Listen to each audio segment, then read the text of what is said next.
नमस्कार दोस्तों, हमारे यूट्यूब चैनल एग्जाम लर्नर में आपका स्वागत है। दोस्तों, आज की इस वीडियो में हम लोग यूपी पीसीएस एग्ज़ाम 2022 और ईएलटी ग्रेड एग्ज़ाम के लिए जीएस टॉप 20 का दूसरा सीरीज जो है देखेंगे। इसके पहले पहला सीरीज अपलोड कर दिया गया है, तो जो लोग नहीं देखे हैं चैनल के प्ले लिस्ट में जाके आप वहां से देख सकते हैं।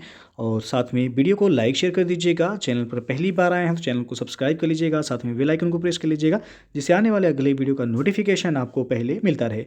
और पीडीएफ इसका हमारे टेलीग्राम चैनल पर मिल जाएगा। नीचे डिस्क्रिप्शन में टेलीग्राम का लिंक दे दिया गया, वहाँ से ज्वाइन करके आप पीडीएफ भी डाउनलोड कर सकते हैं। तो आइए शुरू करते हैं।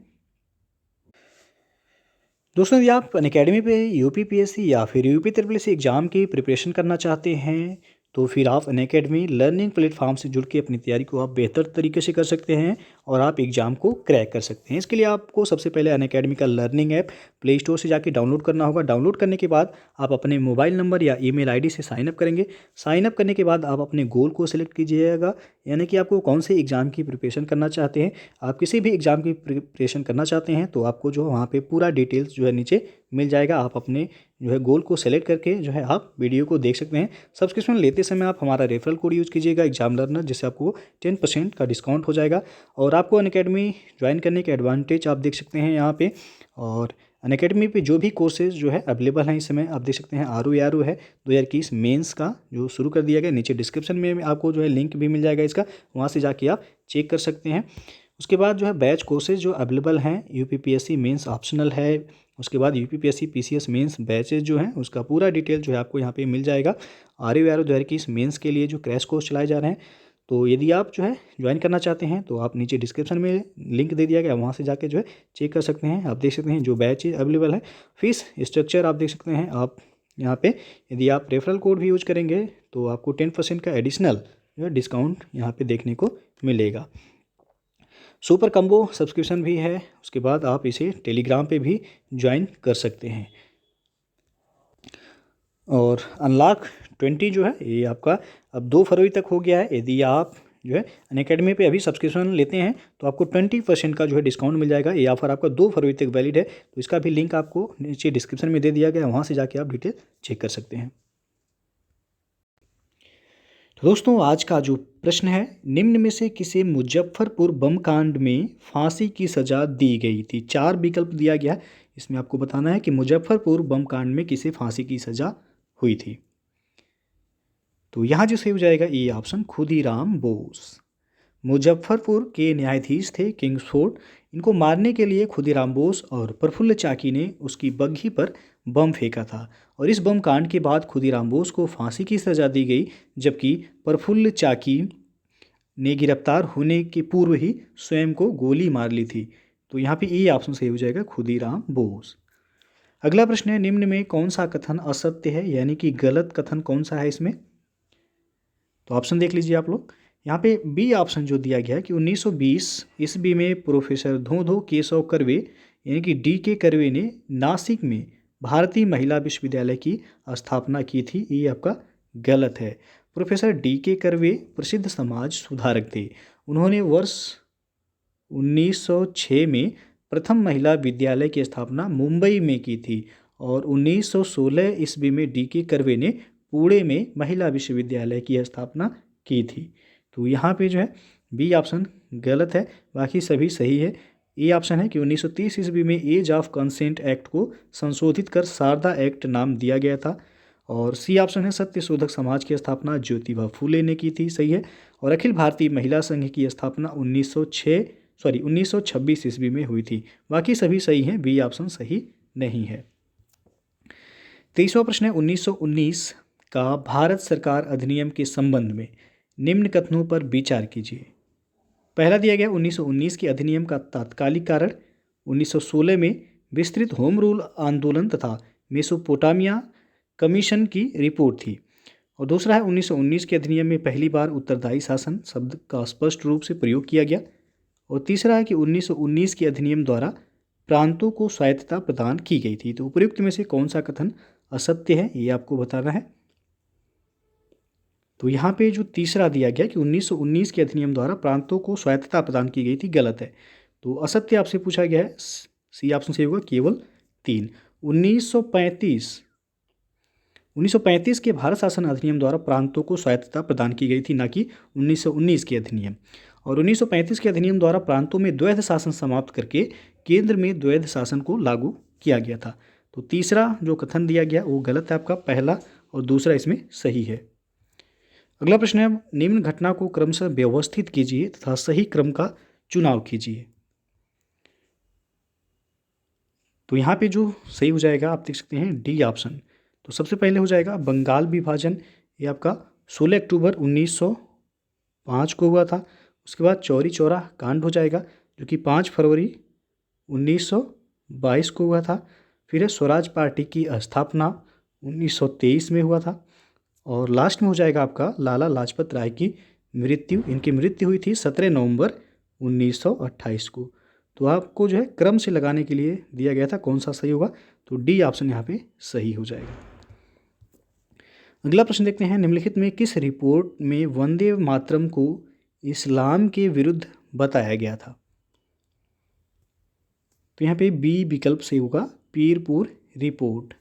वर्ष 1937 के चुनाव में मुस्लिम लीग के वांछित परिणाम न आने के कारण उसने कांग्रेसी सरकार के कार्यों में बाधा पहुंचाई और जांच के लिए अपनी एक समिति गठित की जिसके अध्यक्ष थे राजा मोहम्मद मेहदी। और इस समिति ने अपनी रिपोर्ट 1938 में प्रस्तुत की जिसे मीरपुर रिपोर्ट की संज्ञा दी जाती है। और इसमें मुस्लिम लीग के इच्छा अनुरूप कांग्रेसी सरकार को अत्याचारी सिद्ध किया गया और इसी रिपोर्ट में वंदे मातरम को इस्लाम के विरुद्ध बताया गया था। तो यहाँ पे बी विकल्प सही होगा, पीरपुर रिपोर्ट। अगला प्रश्न अब है कि निम्नलिखित का मिलान कीजिए और कोड के माध्यम से यहाँ पे बताना है कि कौन सा विकल्प सही होगा। तो यहाँ पे जो है आपका पर्वत और उनके द्वारा देशों के मध्य बनाई जाने वाली प्राकृतिक सीमा का जो मिलान करना है। तो सबसे पहला है यहाँ पे फ्रांस इटली सीमा। फ्रांस इटली सीमा जो है आल्पस पर्वत हो जाएगा यहाँ पे, ए का होगा दूसरा। और फ्रांस स्पेन सीमा हो जाएगा आपका, ये है पिरेनीज पर्वत, तो यहाँ पे बी का हो जाएगा चौथा। और सी है फ्रांस और जर्मनी सीमा। तो फ्रांस एवं जर्मनी के मध्य सीमा जो बनाता है वह वास्जेज पर्वत, तो यहाँ पे सी का हो जाएगा पहला। और डी है फ्रांस और स्विट्जरलैंड के मध्य सीमा, तो यह है जूरा पर्वत, डी का हो जाएगा तीसरा। 2 4 1 3, तो यहाँ पे बी विकल्प से होगा। अगला प्रश्न है, जल संधि एवं उनके द्वारा जोड़े जाने वाले जलराशियों के संदर्भ में निम्नलिखित में कौन सुमेलित नहीं है। तो यहाँ पे पहला जो दिया गया है डोवर जल संधि, एड्रियाटिक सागर एवं आयोनियन सागर दिया गया, ये सुमेलित नहीं है। डोवर जल संधि यह इंग्लैंड को फ्रांस से अलग करती है तथा इंग्लिश चैनल को यह उत्तरी सागर से जोड़ती है। तो पहला यहाँ पे का गलत हो जाएगा, बाकी सभी जो है सही है। वास्पोरस जल संधि ये काला सागर एवं मरमरा सागर से जोड़ती है। कर्च जल संधि अजोव सागर एवं काला सागर को जोड़ती है। और डारानेल्स जल संधि ये मरमरा सागर एवं एजियन सागर को जोड़ती है। अगला प्रश्न अब है, निम्नलिखित खाड़ी एवं उनके द्वारा अलग किए जाने वाले स्थल खंडों के संदर्भ में कौन सुमेलित नहीं है। तो इसमें आप देख सकते हैं बी ऑप्शन, बोथनिया की खाड़ी दिया गया स्वीडन एवं एस्टोनिया, ये गलत है आपका। बोथनिया की खाड़ी जो है ये स्वीडन एवं फिनलैंड होगा, ना कि स्वीडन एवं एस्टोनिया होगा, तो ये गलत हो जाएगा। बाकी रीगा की खाड़ी हो जाएगा एस्टोनिया एवं लाटाविया से है। इंग्लिश चैनल ब्रिटेन एवं फ्रांस के मध्य। बिस्के की खाड़ी है फ्रांस एवं स्पेन के मध्य हो जाएगा। अगला प्रश्न है, निम्नलिखित में से कौन सी नदी काला सागर में नहीं गिरती है। तो पहला यहाँ पे दिया गया है रोन नदी, दूसरा है पो नदी, तीसरा है डेन्यूब नदी, चौथा है नीपर और पांचवा है वोल्गा नदी। तो कोड के माध्यम से बताना है कि कौन सा विकल्प यहाँ सही होगा। तो यहाँ पे पूछा गया है कि काला सागर में कौन सी नदी नहीं गिरती है।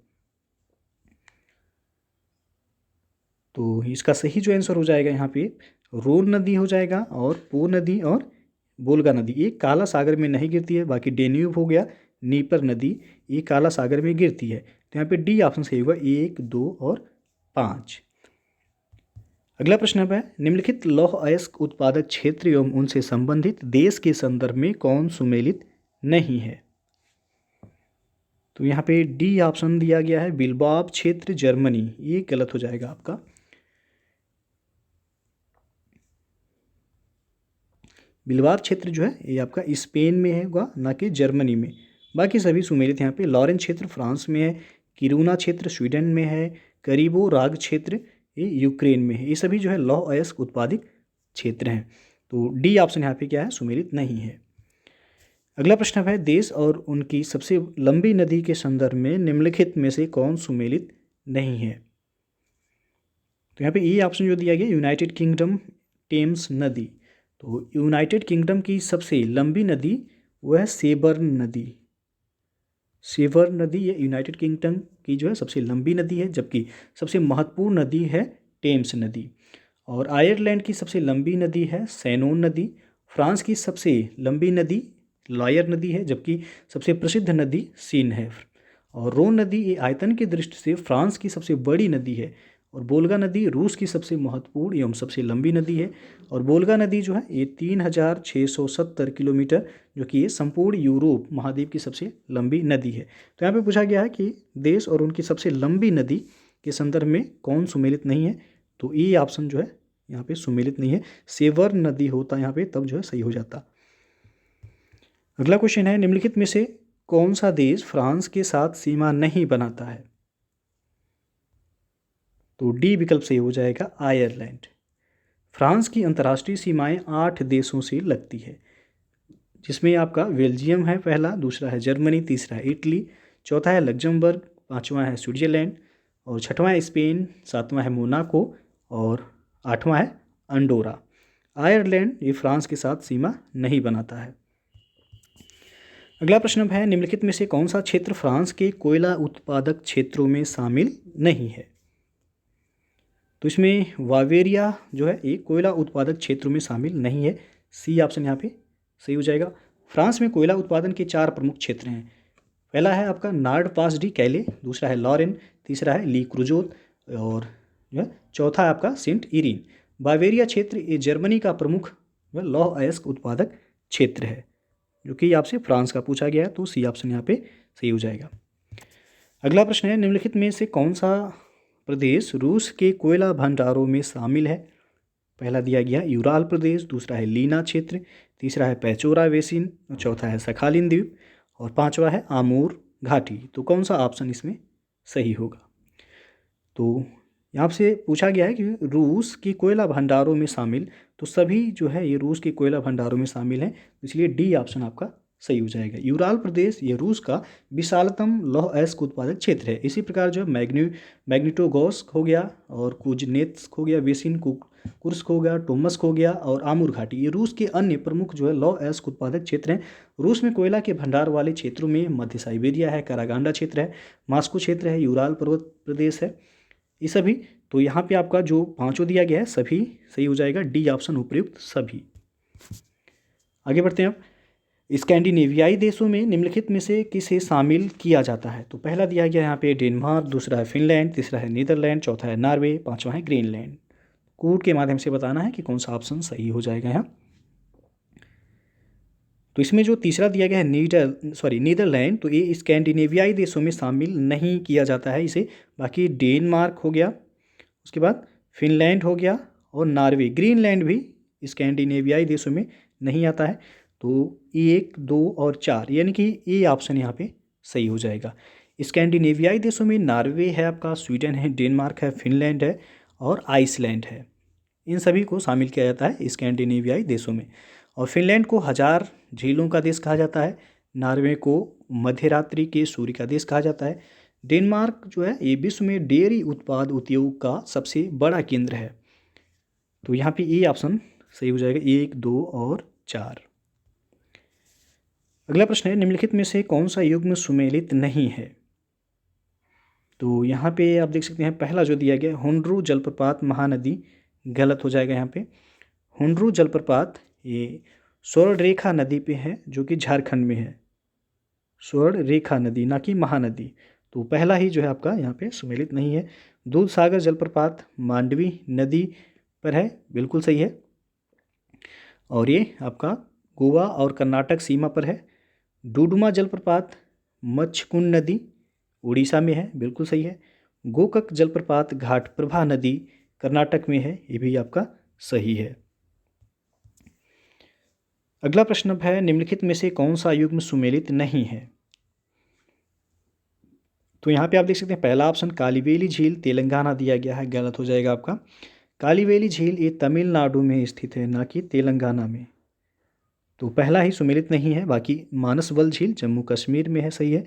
नक्की झील राजस्थान में है। वडखल झील हरियाणा में है। बाकी सभी सही हैं। ये ऑप्शन जो है आपका सही सुमेलित नहीं है।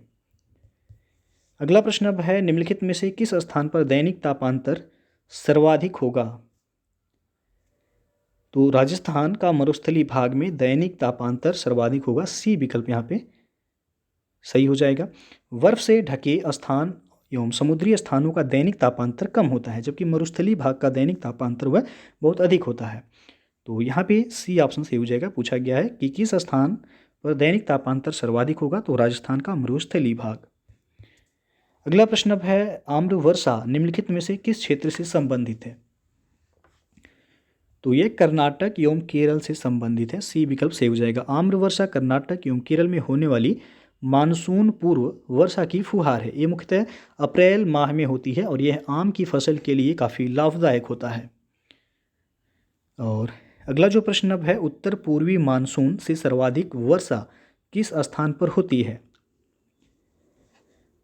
तो यहाँ पे बी ऑप्शन सही होगा, तमिलनाडु। भारत में सितंबर माह से ही मानसून की वापसी होने लगती है और इस लौटते हुए मानसून को उत्तर पूर्वी मानसून कहा जाता है। और उत्तर पूर्वी मानसूनी पवनें बंगाल की खाड़ी से आर्द्रता ग्रहण करती हैं और तमिलनाडु में ये वर्षा करती हैं। तो बी विकल्प यहाँ पे सही हो जाएगा। और ये क्वेश्चन जो है यहाँ से पूछा जाता है कि लौटते हुए मानसून से वर्षा सर्वाधिक वर्षा किस राज्य में होता है, तो तमिलनाडु का जो है चेन्नई होगा। यहाँ पे बी ऑप्शन सही हो जाएगा। तो दोस्तों ये था आपका आज का टॉप 20 जीएस के क्वेश्चन कि आपके आने वाले एग्जाम यूपीपीसीएस और reality grade exam GS paper के लिए दोनों के लिए ही काफ़ी महत्वपूर्ण है। तो वीडियो यदि अच्छा लगा हो लाइक शेयर कर दीजिएगा। चैनल को सब्सक्राइब नहीं किए हैं तो चैनल को सब्सक्राइब कर लीजिएगा, साथ में बेल आइकन को प्रेस कर लीजिएगा, जिससे आने वाले अगले वीडियो का नोटिफिकेशन आपको पहले मिलता रहे। तो वीडियो को पूरा देखने के लिए बहुत बहुत धन्यवाद।